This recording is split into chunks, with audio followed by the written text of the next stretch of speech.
What's up, y'all? Well, you might be wondering what I'm doing out here in the middle of the woods. It's not my normal setting, but we got something to look at.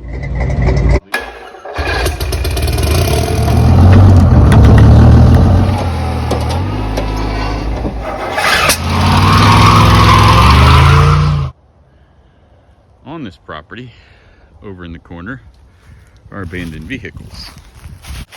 It's a Monte Carlo Dodge truck, a crew cab Chevelle over there that I would really like to acquire, potentially for a cool show later. Segment of Will It Run, kinda. What else is there? Escort GT, a severely rusted Caddy, Maverick. Anyways, that's for another day. What I'm interested in is what's here. I know you'll all like some variety, so perhaps we can do a Will It Run on this. Well, here she is. It's a snapper. So all I gotta do is get through that wall of jungle. It's gonna be fun. Could be stuck, I don't know. I know this for my regular viewers is gonna be a surprise, but probably gonna turn your brains to mush, but I love machines. I don't care what kind they are. They burn gas or diesel or some other flammable substance. I like them. I appreciate all you subscribers, and if you're new to this channel, well, you're gonna see whatever. So I'm gonna give you a more in-depth walk around view of this machine. These aftermarket plastic wheels, the front ones, did not survive the trip. First one exploded in about 10 feet in my dragging through the woods party. This one made it all the way to the truck. This one here also is not factory, and it's kind of split. Guess which one did survive though? The one remaining Steely, the factory wheel, I would assume. You know, we live in a throwaway society instead of a last forever society nowadays, but that's another topic. Now this old machine has been used and abused. I mean, this real cool front edge, it's got dings all over it. It's a little split here. Somebody, like I said, went through the trouble of putting these wheels on them. It does have the adjustable deck. It has the Easy Spin Briggs & Stratton engine on it, which has a spool here for the cable. I would guess there's probably a drive gear down the bottom that spins the crankshaft. I'm not sure of the vintage of this machine. Based on the stickers, you know, they look relatively new. The machine looks ancient. I would put this as like mid-70s. One thing I find particularly fascinating about this particular machine is the self-propelled mechanism. Now, there's a pulley on the bottom of that crankshaft and a slot right here in the deck, and it drives this guy. The belt goes right on the bottom. And this wheel here spins. You can kind of see here. See how this works? That in turn turns this. And you've got this lever here that comes to here and goes up to this guy here, which is your speed. So this is probably familiar to any of you older timers, but what happens is basically this is the center line of that shaft, and that spins and turns this. This whole assembly slides in and out away from the center of this. It goes farther out, the self-propelled mechanism drives faster. In towards the middle, it spins slower. That in turn goes through this assembly of belts, and it has this guy which pivots up and down. It's operated by this. So what that essentially does is disengages the transmission. Now this is also kind of cool to me. The rear axle has its own little transmission separate from everything else. I would assume this is like a fill plug, but This is going to add some complexity to getting this thing to move. It's got a flapper here that goes both ways, instead of those stupid, crappy, riveted on things that are on the back of modern push mowers, like the one I use all the time. Now on the engine, the lead is off the spark plug. However, I don't want to pull very hard on that, it will disintegrate. The engine appears to be stuck. So as far as this being a will it run, it's probably not, but, or at least not without some substantial work. So I think what I'm gonna do is see if I can get the, I would like to get this drive assembly off. Looks like it's just got some fasteners here and here. I would like to see if I can pull this off so that I can take this mechanism out of the equation. I don't know, maybe I should take the top off. Thinking out loud here, I am not an expert of these machines. I'm gonna pull the plug, shine the light in there.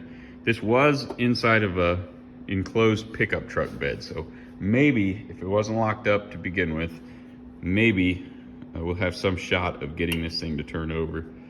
So first thing I'm gonna do is pull this plug out, shine a light in there and see if I can see. If it looks like the Titanic, we'll probably just go right into pulling the head off of it. Now they do make reproduction parts, pistons and everything for this, so depending on how well this video does on the old YouTube, we could potentially, we could potentially rebuild this engine and shoot, probably restore the whole thing if it was something everybody wanted to see. Well, a fella always wonders why people park stuff. And the fact of the matter is, usually a machine gets parked when it's no longer economically feasible or reasonable to repair.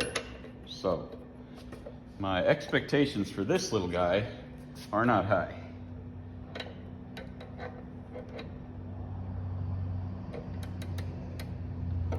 This thing has a sticker on the back of the deck with the original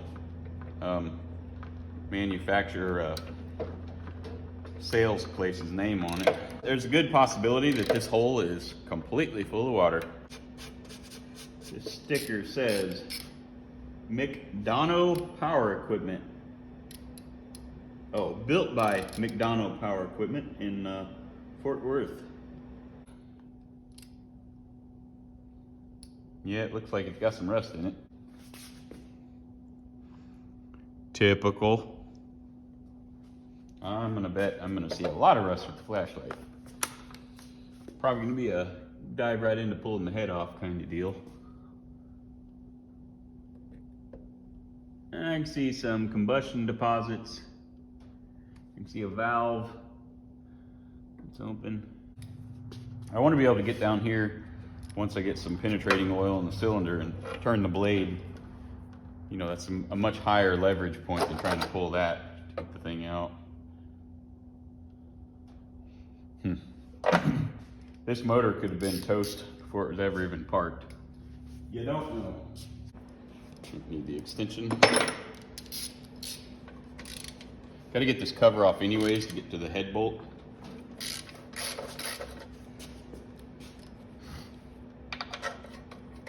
Like I was saying earlier, if you're new to this channel, there's a pretty wide variety of stuff that I like to cover. There would probably be an even greater variety if everybody else had as much enthusiasm for strange, different machines as I do. My personal favorite YouTube channels are ones like Musty One, where the dude, like I like to do, pretty much covers every topic. I'll admit I have some concerns that this flat blade setup here is going to come out, so wish me a little bit of luck. Might have to get my impact driver.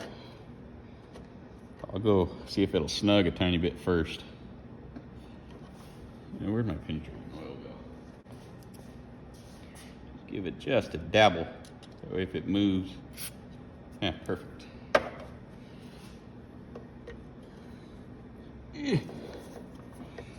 That doesn't, oh, sweet, turned. I was gonna say it didn't feel promising, and then it went. People want to see this rebuilt. If that ends up being the likely outcome of our investigation, I am more than happy to do that. Like I said, I love the machines. Snail shell.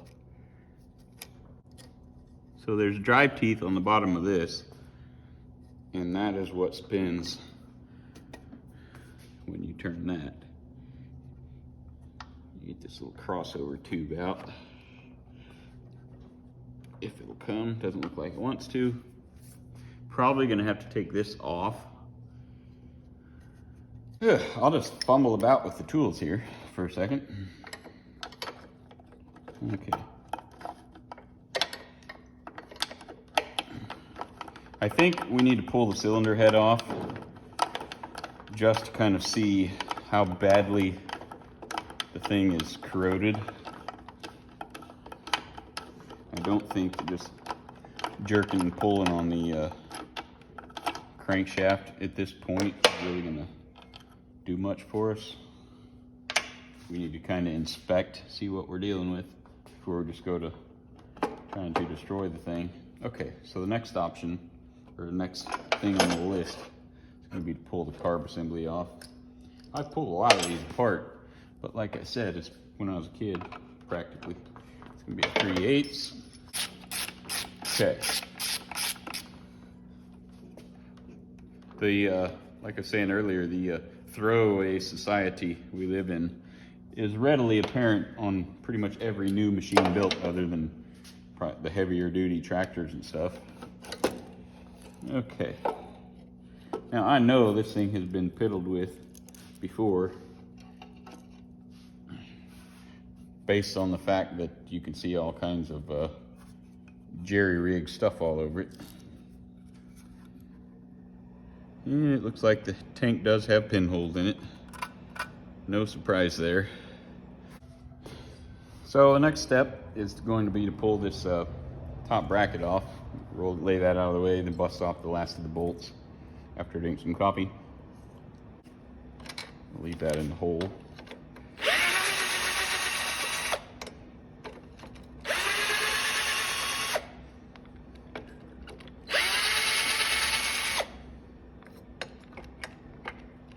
Yeah, my poor dad back in the day, he'd come home from work and his mowers would be all tore apart. Poor dude. Okay, so I'm gonna pull these three guys out. Just get this out of the way. It's got the kill switch and a couple other things on it. Keep these bolts where they go.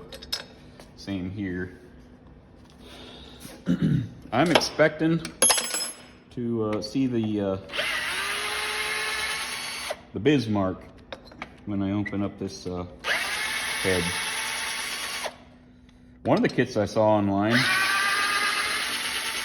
included everything.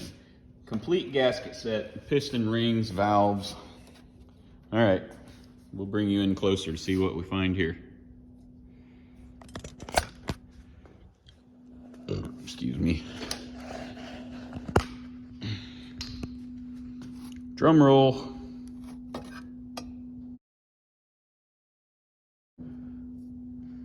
Oh yeah, looks minty. Well, at least my expectations aren't gonna let me down.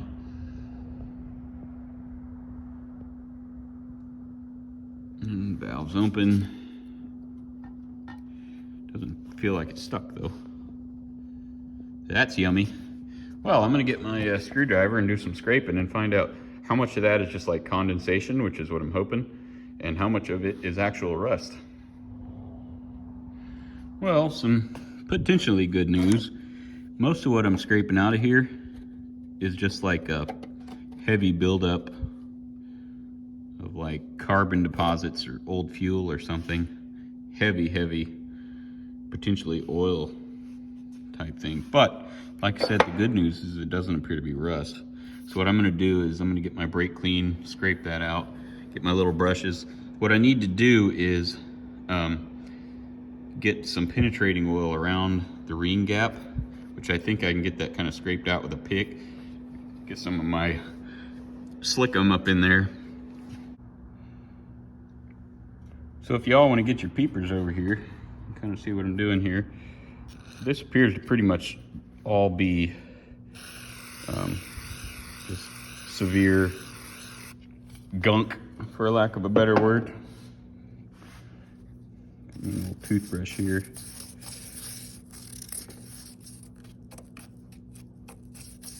It's pretty much cleaning up.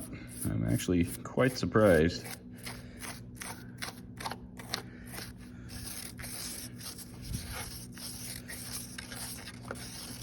The good thing also is that the piston is pretty high up in its travel. So, as opposed to the piston being all the way in at bottom dead center or whatever, there's a much higher likelihood that A, the cylinder below that is okay, and B, if it needed to be bored, it would not be as big of a deal because the taper that's going to be in this engine is going to be farther down towards the crank. I'm going to continue some cleanup, and a bunch of stuff on the pistons coming off too. This brake cleaner works pretty good. Just let it get on there and soften. Need to clean around the valve, especially that one that's open. Look how clean that came, guys.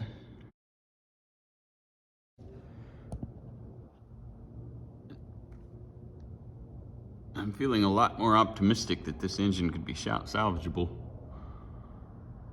Cleaned right up. Now the valve's gonna take a lot more work.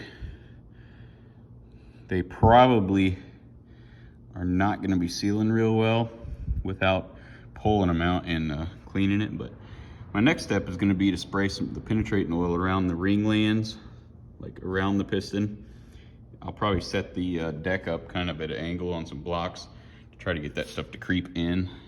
So I'll be letting that soak while I'm trying to figure out a way to clean the back of these valves. I got some small metal brushes. Need to get up around here, get the combustion deposits out, see what I can figure out there. Then after that penetrating oil soaks for a while, I'll probably throw my little torch right on the end of that piston, heat it up a little bit, and see if we can bust the engine loose. So what I'm trying to do here is get some of the stuff knocked off the back of the valve. I can't see the other one. I can't get that up until I turn the engine. I've got penetrating oil soaking in that hole. Trying to preserve the head gasket, because if I get this motor popped free and it's not got a bunch of pitting or anything around the rings, what I would probably do if I do get the engine unstuck, freed up, whatever you want to say, is probably go ahead and turn the engine to get that valve open, do the same thing. Basically, I'm going to try to get most of the crap off the back side of it on the sealing surface. Well, she's cleaned up real nice. I think I got most of the crap off the back of this valve. I've had penetrating oil soaking in here for a while. What I'm going to do is wipe that out. I'm going to throw a little heat at this piston. I'm not going to like get it glowing hot. I couldn't anyways with that little fella. But I'm going to get it, you know, hot, try to get a little bit of heat and stuff going on. And hopefully we can reach up under here and grab the blade. And I'm betting money this dude's going to spin. Unless the crankcase somehow filled up with water. But here's going to be our indicator mark. Well, like I said, I'm just trying to throw a little heat in here. The engine block, the jug, is going to be a lot colder. Just try to get some heat into this. Hopefully pop loose anything other than the rings themselves if they happen to be stuck.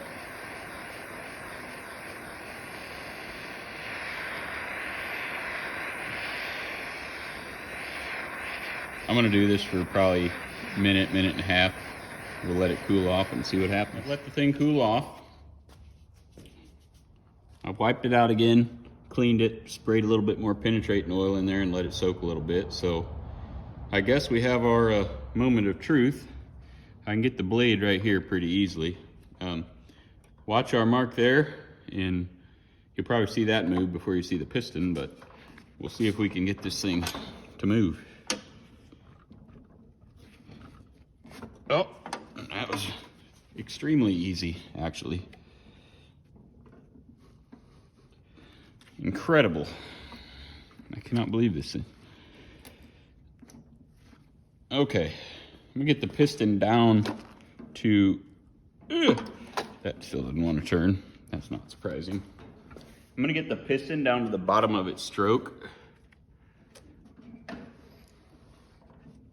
Let's see. Come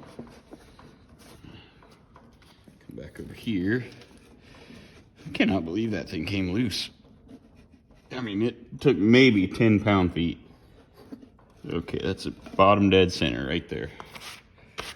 Wow, that's nuts. Okay, I'm gonna wipe out the bore real good.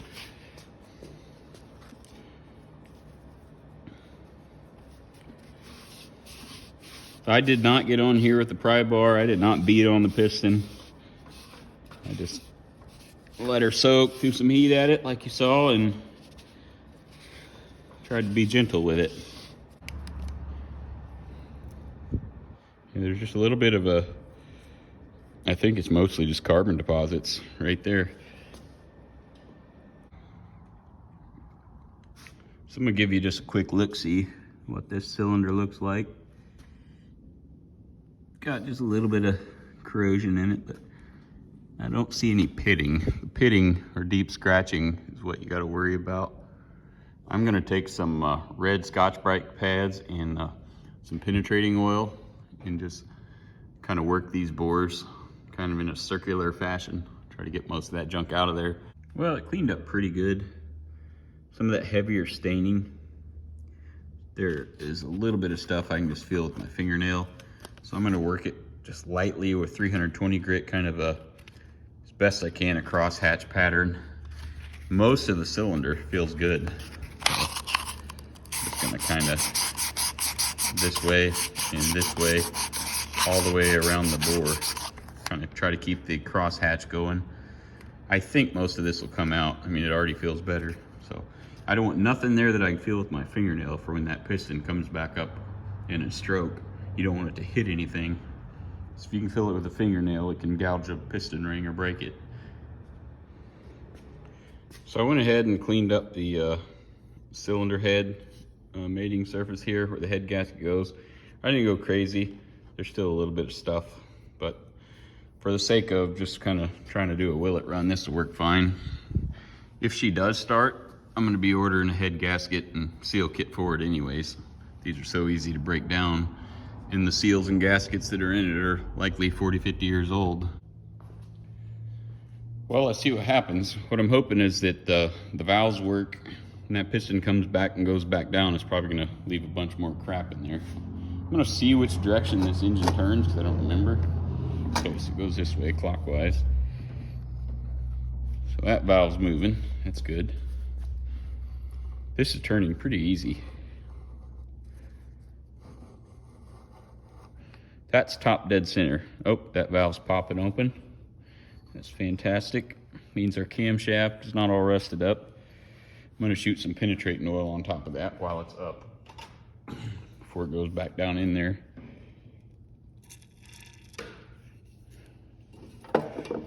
This is just remarkable. I'm really shocked that this engine is capable of moving.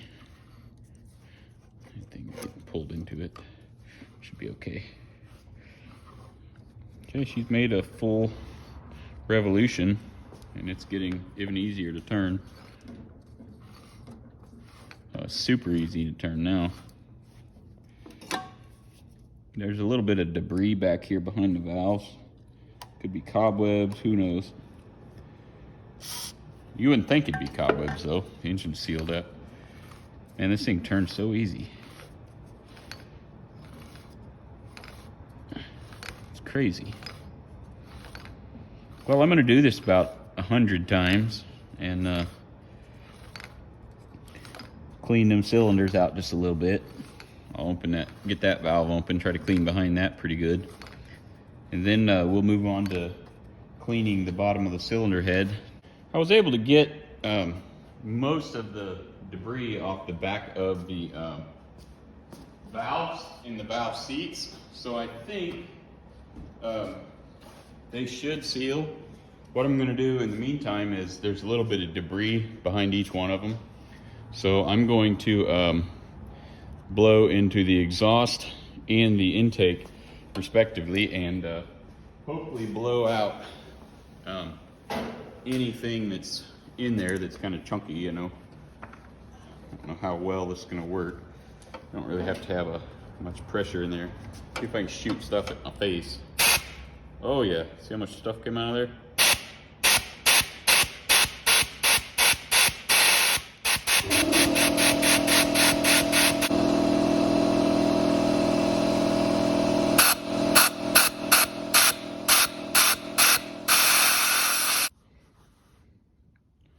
Yeah, look at all the chunks that came out of that. Had quite a bit in the intake and exhaust. I gotta tell you, this motor spins so nice, so easy. Look at that.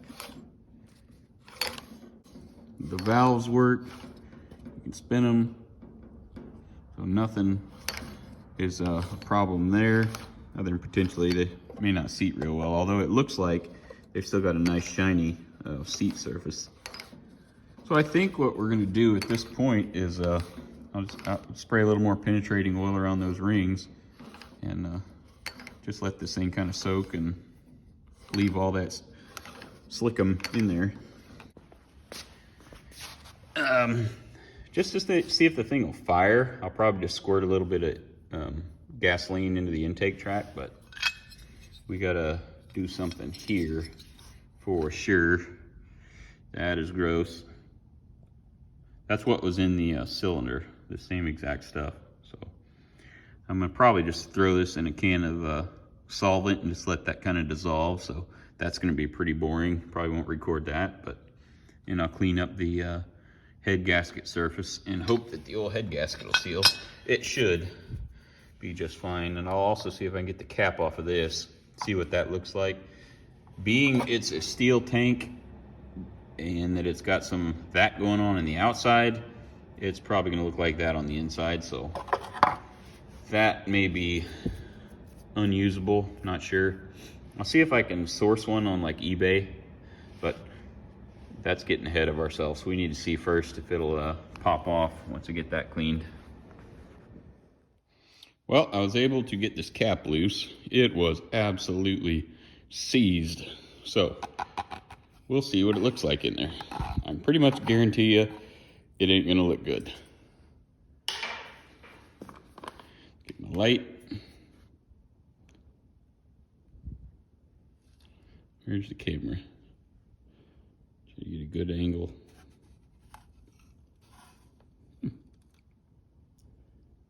Looks like sand.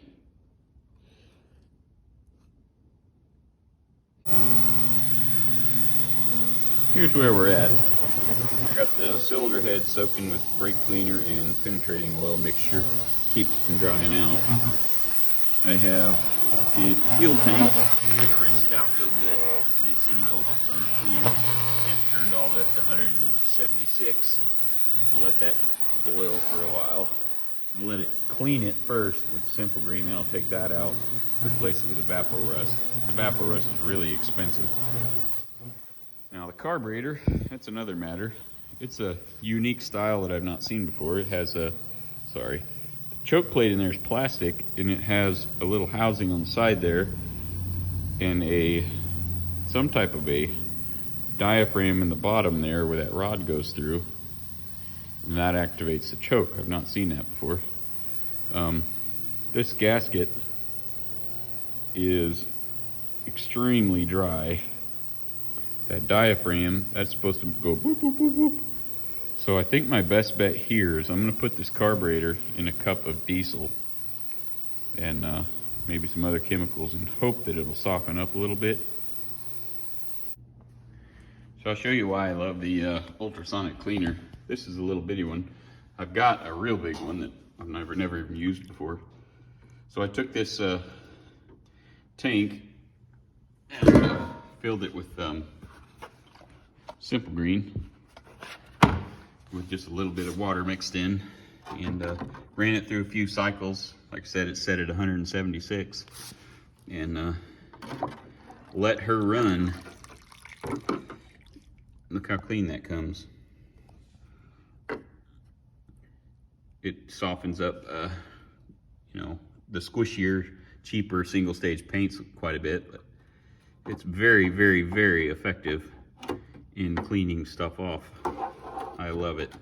It's similar to like a vatting process you would have at a machine shop or whatever, but basically you have no labor whatsoever in getting it done, and you wind up with something that's quite clean.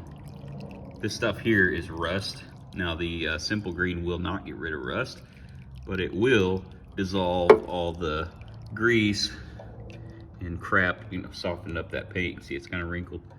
It makes a huge difference in basically how much time it takes to clean. See right there, that's probably, I can't tell, that could be a hole in the tank.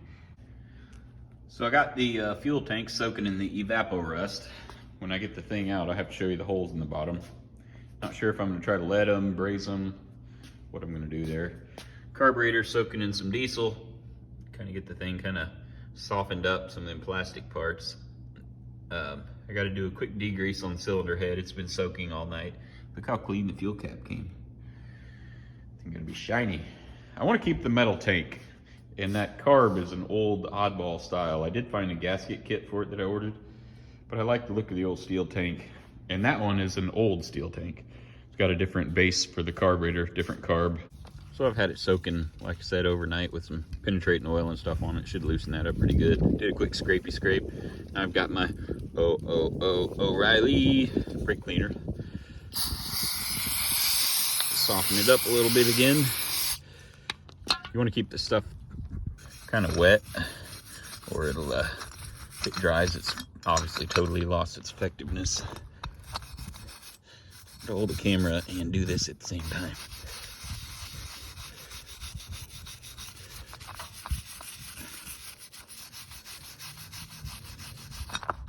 Spin you around.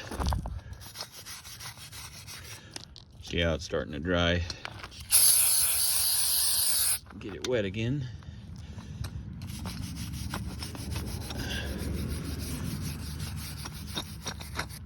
I'm not trying to get this thing spotless. I am the combustion chamber and the sealing surface, but if this thing runs and we end up doing a restoration on it, all this will get pulled apart, brand new head gasket, proper rebuild, you know. So my tree is going to help hold this head gasket that I cleaned up. I'm going to give it just a light coat of copper spray gasket, just a uniform thin coat. And for the wind not to blow would be great. Yeah, see, just enough to turn it a little gold.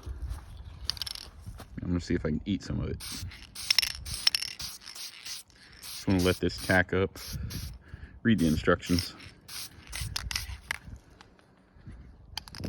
There. Alrighty then, so I got my gasket. She's about to the point I can install it. Real quick cleanup on the head, mainly the mating surface. That has to be real spotlessly clean. What I'm going to do first is just set this gasket on there, put all the lower bolts in, just barely just snug them. Then I'll put this dirty bracket on at the top. I don't want to do that first and drop dirt onto the sealing surface. So I'm going to pop this little feller on there, and it's got just a tiny bit of glue on it. So just to kind of hold it in place, I'm going to put these top bolts in and just set the gasket on there. I'll have to take them back out before I torque them. So you get that. Okay, these are essentially going to be guide pins. Okay. Just run all these in. I'm going to put all of the bolts in the holes, like I said, especially the lower ones, and just snug them up by hand. Then I'll put this bracket back on, get the torque wrench out, throw a little torque at them.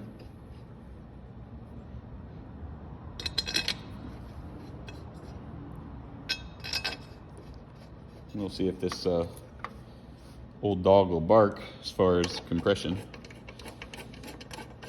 Just gonna run just this one in here. Okay. what I mean by running just that one. I'm not going to do the other top ones.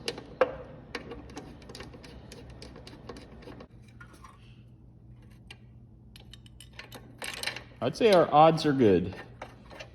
I wish I had a couple of these laying around for spare parts, like the coil setup, magneto, whatever you want to call it. Not get too technical here.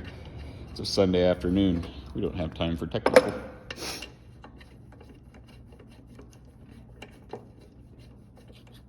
Okay.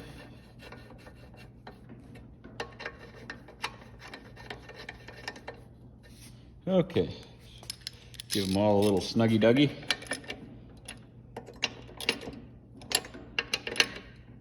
Just get them all equal. So my old torque wrench here, I don't really trust it going real low. The last mark is like 10 pound-feet. So I'm gonna set this at 12 and just see where that puts us. It is an older head gasket. Okay, shows 12.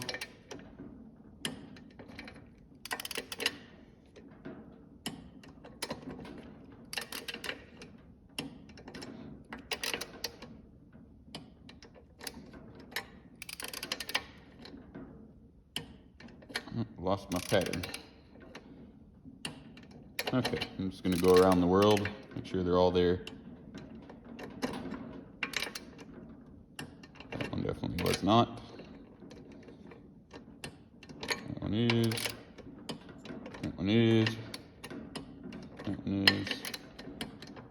Yep. Yep. Yep. And yep. Sweet. Well, we're going to have us a little moment of truth.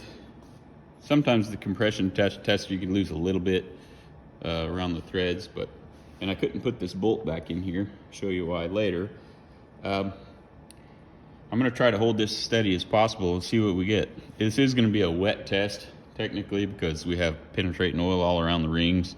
So the reading we get is going to be marginally higher than it actually is.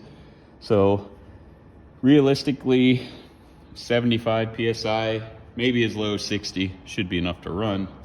So you're gonna see before me. See if I can rip my fingers off here. Might have to take this apart.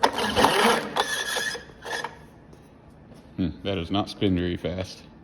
That does not look like much psi, does it? Looks like a whole lot of nothing.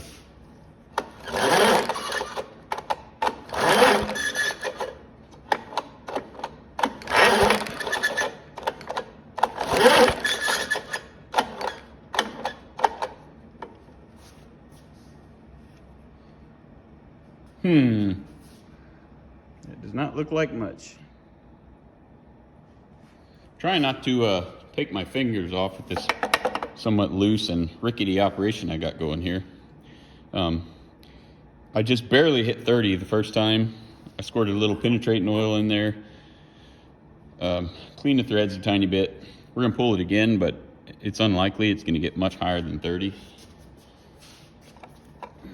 That can be attributed to a few things.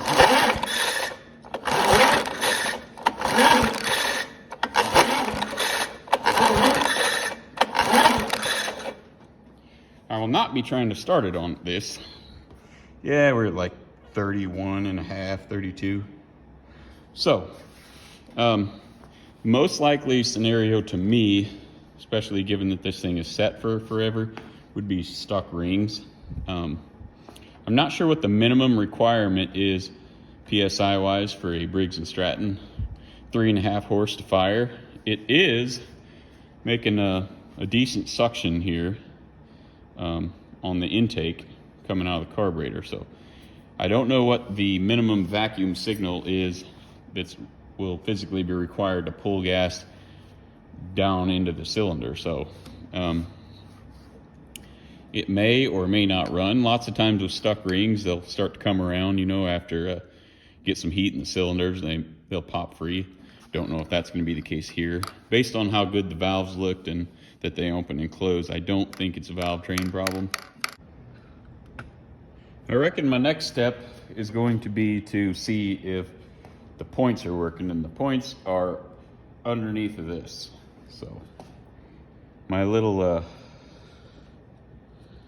kill wire here, we're gonna check to see if it's got an open circuit. This wire, when grounded, kills the engine. So I got my meter set on the ohms, and I'm gonna put this on a ground somewhere, hopefully where it can kind of hold itself up a little bit. Let's see, can I wedge it here?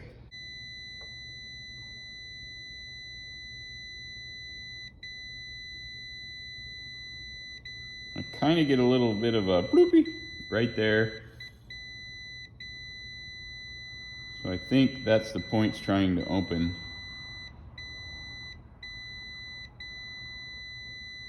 But it's still making a connection. It's just kind of an intermittent. So we'll go ahead and pull the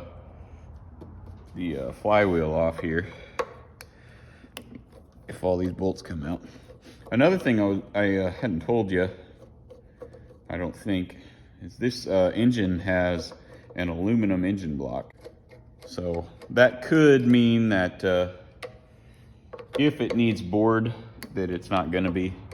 These aluminum engine blocks had a special something or other coating on them that's harder than machined steel, I think, so you can't bore them. So if a ring swap didn't bring the compression back, we would probably have to write this one off, or at least swap the engine for an iron case one, which I wouldn't be against. You see that? Well, I'm going to get some penetrating oil and brush the threads out, and then get an impact and bust that dude off there. Then hopefully we can pop this off. So let me show you what we're looking at here. I put the nut back on there so I can spin it. Let's see, that right there is your points. As you can see, not surprisingly, they are completely bridged. There should be a gap there. And when I spin this crankshaft, that should open, and you should see a daylight gap between there. There's a little plunger in here that goes like this, boop, boop, boop, boop, and opens this, which creates a gap, which throws a spark. So I'm gonna rotate the engine, and you can see what we're getting here. Let's see, we'll go 2 full revolutions at least.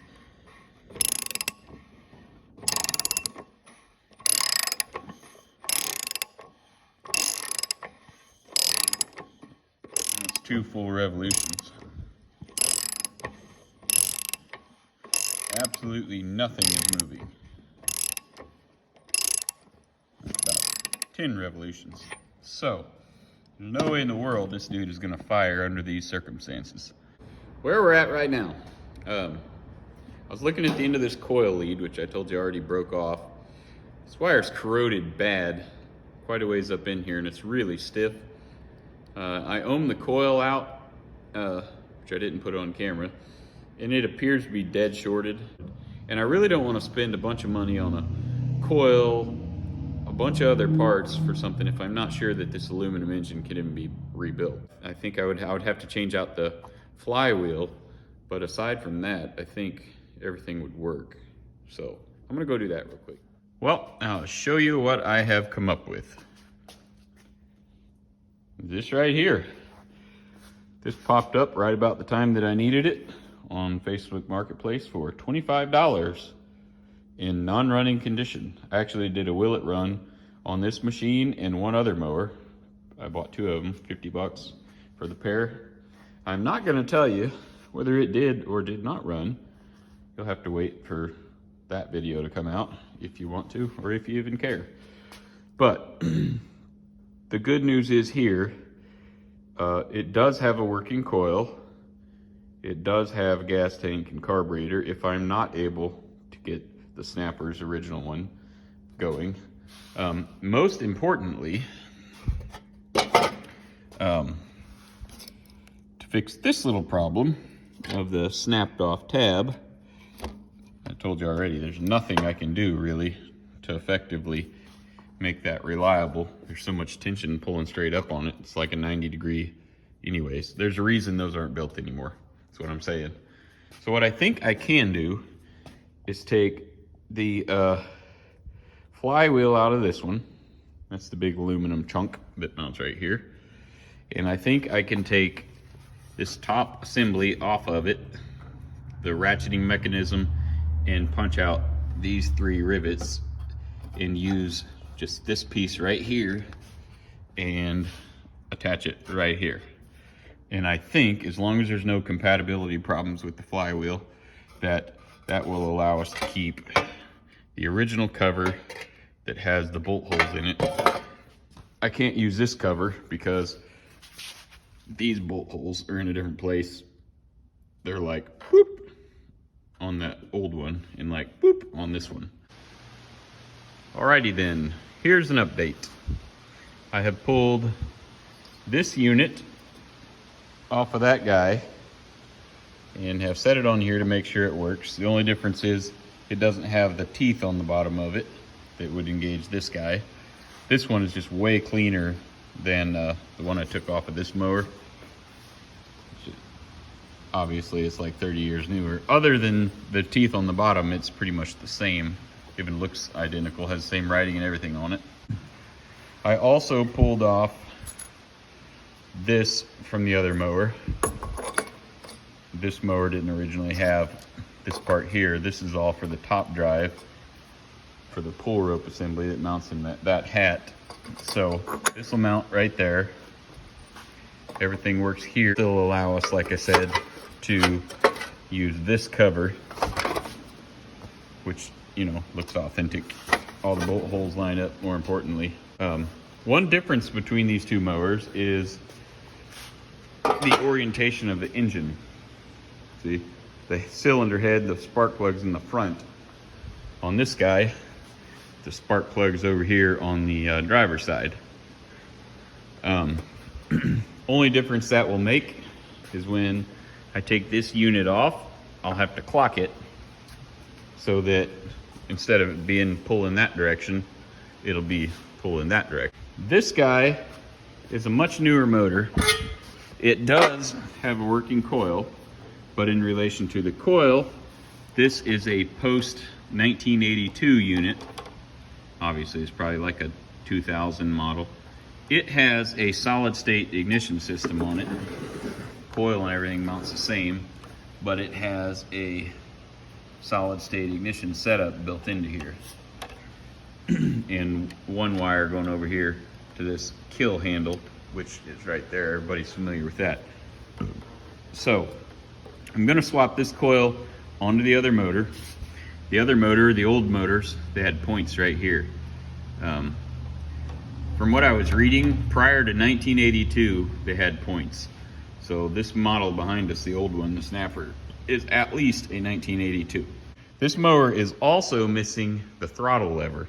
It should have a throttle to here. Those later model ones just have a full throttle, basically a full send it kind of deal. But this one, as you can see, had a cable on it. I'm not sure where it went. I would assume here, or potentially there. I'm not sure what the setup was. So we'll have to probably use an, if we get the thing started, which I intend to do, even if I have to rebuild it, we'll have to build up a, I probably use an off-the-shelf choke cable just to get up there. I like having a throttle, you know what I mean? Never been crazy about the wide open job. I ordered carburetor kit, not here yet. I ordered some fuel tank sealant stuff, also not here yet. So I want our 2,000 subscriber episode to come out when we're well past 2,000 subscribers, you know? It's like having a birthday party 6 months after your birthday. I'm just gonna go ahead and pull this whole unit off. Condenser and everything. On these motors, you adjust the point gap just by sliding this. Pretty neat. Okay. Old coil removed. This is the new coil. Still got a nice supple thing on it, and still has a lead on it. It's just like I said, a single wire, self-contained unit. This is just a kill wire. Make sure we don't have any alignment problems, which we don't appear to. Take a new jibber jobber. Just gonna bolt it on here without tightening it all the way up, because we'll set that flywheel back on there. We'll set our point gap. We'll re-thread our exhaust tube back in there. All right. We'll probably just leave this over here for now. Next step is going to be to set the flywheel on there. I'll go ahead and pull this off while I'm standing here. It will be surplus to our needs at this point. Clearly these were not a good idea because I've seen very few of them, and I can't hardly find anything parts wise for these. If we can get spark, I'll probably just temporarily set that whole carburetor assembly and everything on there. I'm fairly certain that it works. I think that would be a prudent thing to do. This is a match set, these two pieces. So I'm just swapping them both. I know they were on a motor that was capable of making spark, so there's no reason that I can think of not to leave them together. So we'll take this guy, she mounts right there on top. I'm gonna go find the torque spec for this and bang that thing on there and torque it. I'll bring you right back. All right, she's torqued. Quick tip for setting your gap for your coil is find a cardstock piece, like cardboard paper type stuff, that's 10 thousandths thick. Then you just set it in there, spin it around to where the magnets are, where they're pulling on it. Slide that in there. Loosen your bolts. Push it up against the card. Snug them down, like so.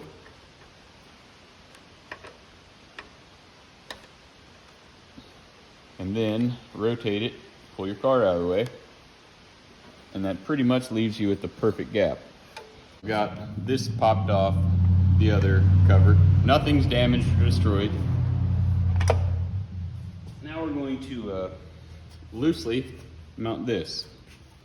And while I'm doing this, I will fess up and say that I forgot to tell you that there was a clearance problem when I was measuring out a difference where this was hitting the top of the crankshaft from this older motor. This thing is it had probably a 1/2 inch taller snoot on the top of the crank. Had no function whatsoever on the old motor.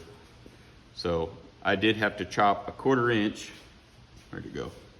That much off the top of the crankshaft. So has no function, didn't have no function originally, so it didn't hurt anything. Okay, yeah, it's gonna work great. And there you have it. Had to find some real low profile button head deals to make sure we didn't hit these. I think it's gonna work fine. I'm gonna set it on here, and here very quickly, we're gonna find out if we got a spark or not. I was able to get spark with this combo on the other engine. So that should mean that it'll spark on this one.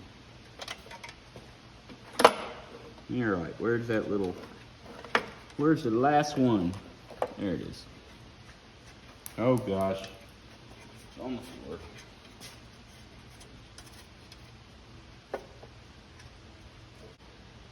Well, I'm gonna see if this will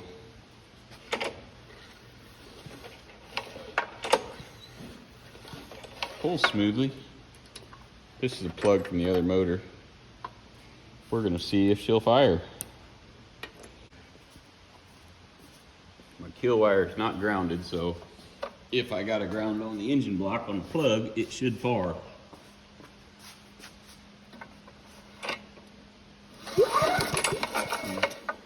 It's a weak ground. See if I can hold it without dropping the motor.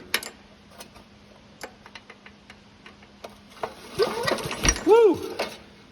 It's got spark right to my finger. Let's do it this way. I want you to be able to see that it's got a spark. If I can figure out how to thread a spark plug in. Got my finger. She's making a good spark. Okay. So that should be a fairly good ground there. Somewhere in that setup, you should see a spark. You see it there? That's a victory. Well, we've come to the point where we have to address a couple issues. We got spark. Clearly, we have no fuel. More importantly, we got a couple flats. And there ain't a tube that's gonna fix this guy. So, we're gonna go ahead and change those. I've got 2 from the donor mower that'll go there. And current situation, this is the old fuel tank. The old carburetor's over there sitting in a cup of cleaner. It's the bottom of the fuel tank. Pinholes on it. Even got a pinhole on the top, right there. So, my chemical, see the holes? My chemicals to reseal these, the stuff that I ordered to solder these holes up, hasn't shown up. Carburetor kit hasn't showed up. So I think we're just gonna swap the entire tank and carburetor from the other mower onto this. I think that's just gonna be the most efficient way to find out if we can even get this thing to hit or not. Kind of off topic, but these keep dropping out of this thing. That is a fiddleback, about as clear as day. I have them in this shop horrible. While I'm changing out these tires, I'll give you my theory on how we're gonna attempt to start this little fella. What I'm gonna do is rotate the engine through until it is past the exhaust stroke, whether it's on the intake stroke, and I'm going to direct inject some ether right into the hole, a copious amount. Then I'll put the plug back in it, give the thing a yank. My theory, my hope, I should say, is that first hope, I guess, would be that these tires fit. Looks like somebody drilled them out slightly, or that they're different sizes. I don't know.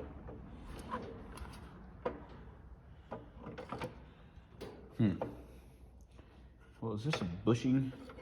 That don't appear to be removable. Looks like we're going to drill these out a little. Anyways, what I was saying, my theory is if it's on the intake stroke and I give it a yank and we've got ether in the cylinders, that's going to give it the best shot of hitting. If it doesn't, we'll pull it back out and repeat the process. And the reason I say that is because I don't think at 30 psi cranking pressure there'll be enough of a vacuum signal to pull enough fuel into there that it'll fire. Well, flats are fixed, dilly whoppers, so we don't need these no more. Save them for something else. Maybe we can put a patch on them. Yeah, snug this up a little bit more. I wanted to get these wheels on here for 2 reasons. One, I don't want to take a chance when I'm pulling on it with that blade whacking the ground. And 2, we're going to be trying to start this outside. Definitely not going the inside route on this one. Because if this thing starts, and even if it doesn't, it's going to smoke like a choo-choo train. So when I was taking this one off the other one, it occurs to me that I still don't have a mount here for my fuel tank. That's the one that's busted off the engine block, so she's gonna kind of hang on this, and this, and just have one mounting bolt for now. But that's gonna be totally adequate for just to find out if she'll hit. See if this will actually even bolt up. It should. All right, that's everything lined up there. Well, spring, I keep wanting to fall down behind it. Yeah, everything looks like it lines up perfectly. This little guy is a little stiff. Come on, fella. You're going on there whether you want to or not. I say as I struggle. Okay. So I would definitely have to rig up some sort of a bracketry to hold that mess if I could try to run it this way permanently.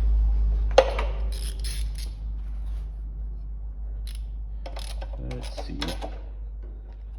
All right, well, I think that would probably be adequate for finding out if thing will even hit. Well, I've added a little bit of oil. I've pulled the plug. We're gonna spin the thing till I feel a compression stroke, slowly, because this thing will bite the fire out of you, as we found out earlier. It has been soaking with the penetrating oil for about a week. Can't even hardly feel the compression. Oh, there it was. I think the odds are unlikely. Typically, an engine needs about 60 PSI to fire, hit on a cylinder. And we're at half that, so we're not even close to that. We're half that, so unless we can get a hot enough pop to knock the rings loose, we are probably gonna have a dud here, at least for now. Well, it's a nice, cold, rainy winter morning. I'm gonna go ahead and give her a prime shot or two. Already got the ether. We'll hope for the best, plan for the worst. Okay, 1, 2. It might explode.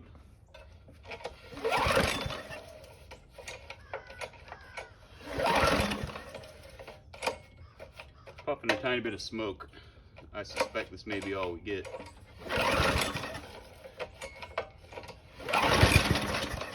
Uh-oh. That was something. Give her a little of that. A little ether. Remember, this is my kill switch. And if that don't work, then my hand is the kill switch.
Freaking incredible.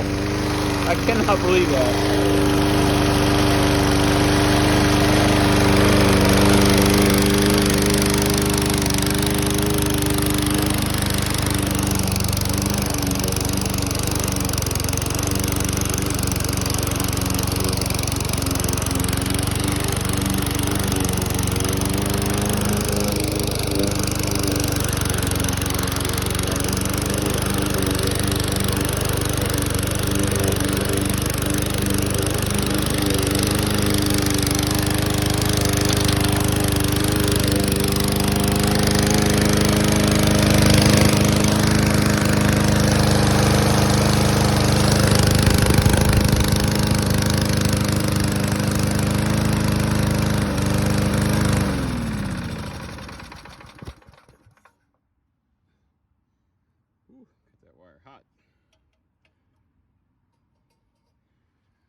absolutely stunned. I cannot believe that started. But look at all the little hot embers of debris down in there just cooking off. It has been so long since that thing has run. I'm in shock, guys. And it wasn't even hardly smoking. The locked posit traction there is a hindrance, but we'll get this thing back inside. Well, fellas, to rob my hero Derek Bierry's statement, I wouldn't have believed it if I hadn't seen it. I added a little oil to it. We only had to do the pull plug routine once. Shot the ether in there. Obviously soaking for a week with penetrating oil all in the rings. I worked it in there real good. Apparently that freed them up pretty quick, because I guarantee you it would not have started if it had stayed at 30 psi. So obviously the heat cycle, the ether running through it, knocked the rings loose, and she started. I am absolutely shocked. I was figuring this would be a dead on arrival event here, and that you guys would be disappointed. So this is going to conclude my 2,000 subscriber special, and I can't tell you how much I appreciate all of you signing up and joining along for the madness. So now the question becomes for you guys is, do you want to see more of the Snapper? There's a whole lot more we can do.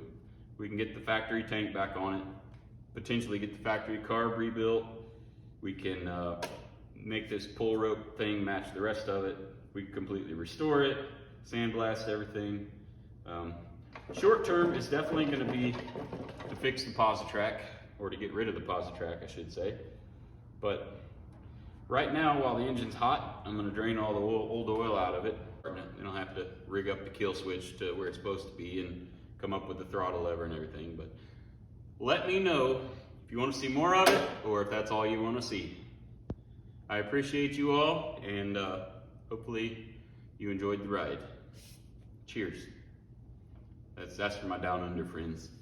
I've never been down under, or in the UK. That's the UK. I don't know, you'll have to clear that up for me. Oh God.